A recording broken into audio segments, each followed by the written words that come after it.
أسمو وأجتاز السماء جلالا فأزيد أسراب الغيوم جمالا.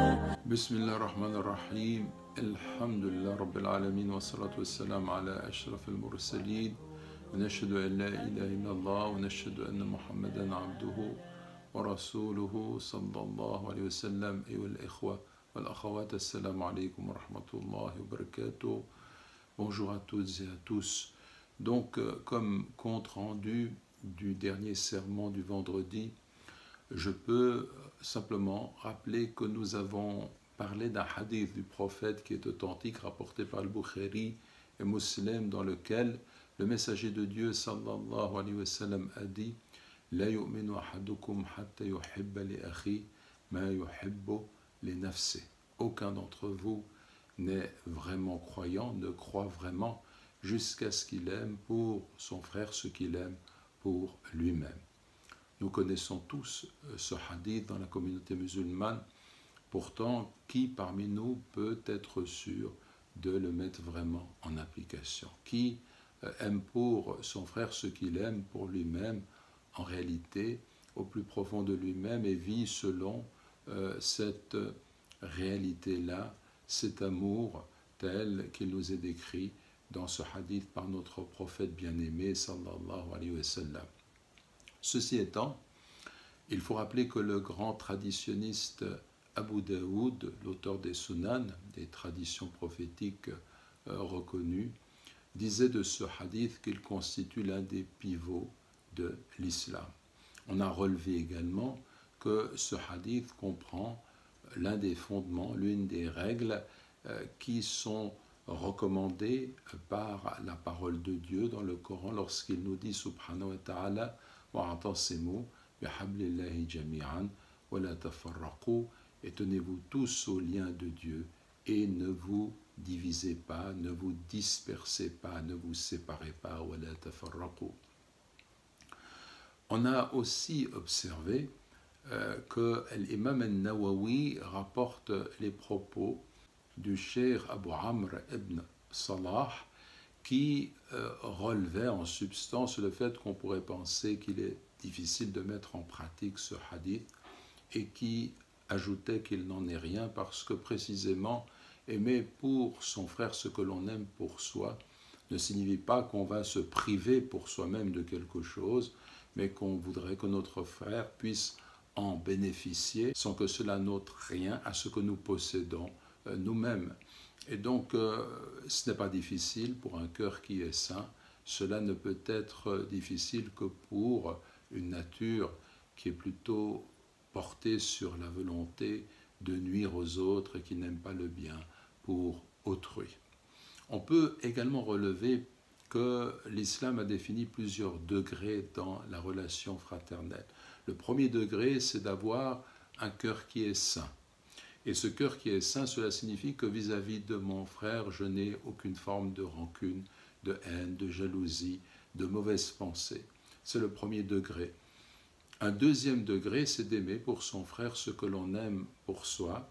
C'est ce dont nous parle le hadith de ce jour.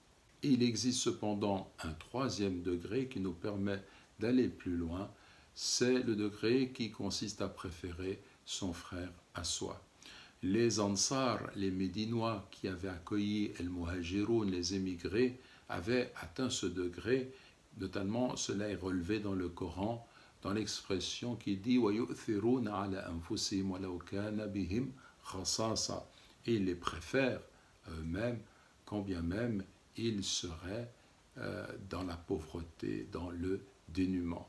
Et donc c'est ce qu'on a vu historiquement lorsque les Ansar, les Médinois ont accueilli les émigrés. Certains ont vraiment tout partagé avec eux et les ont même préférés à eux-mêmes. Et cela, c'est un degré qui est supérieur aux autres, vers lequel on doit chercher à tendre, mais évidemment ce n'est pas facile.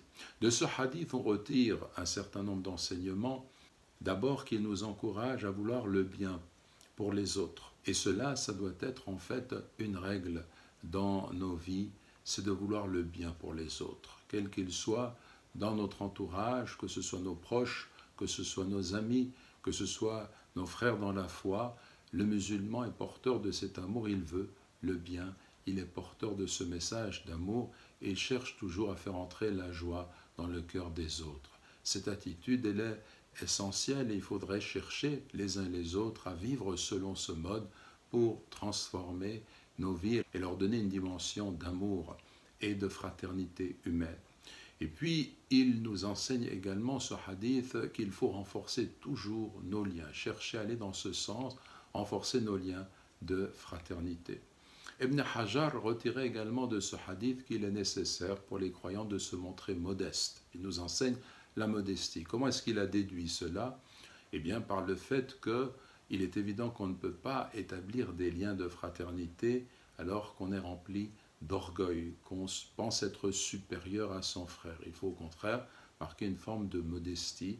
Nous sommes tous égaux dans l'adoration de Dieu, nous sommes tous des frères humains et la modestie, cela consiste précisément à se mettre au service des autres et ne pas penser être supérieur aux autres en vertu de critères qu'on pourrait définir. Certains les définissent par rapport à une ascendance, par rapport à la couleur de la peau, par rapport à toutes sortes de critères qui ne se justifient en aucune façon. La réalité, c'est que les meilleurs d'entre nous sont ceux qui sont porteurs de la foi la plus authentique, et les meilleurs d'entre nous sont ceux qui, du fait de cette foi, eh bien, vont vers les autres et portent ce message d'amour et de fraternité humaine, en toute humilité.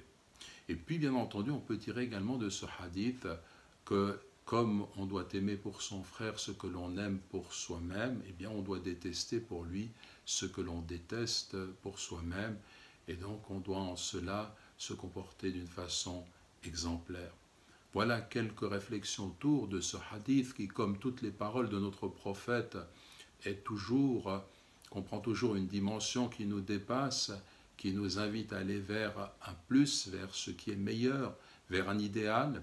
Et donc que Dieu fasse que nous soyons de ceux qui suivent cette voie, Inch'Allah, avec fraternité, avec amour, avec authenticité. Inch'Allah, Dieu peut faire cela malgré nos faiblesses. Wa jazakumullahu khayran. Wassalamu alaikum wa rahmatullahi wa barakatuh. أسمو وأجتاز السماء جلالا فأزيد أسراب الغيوم جمالا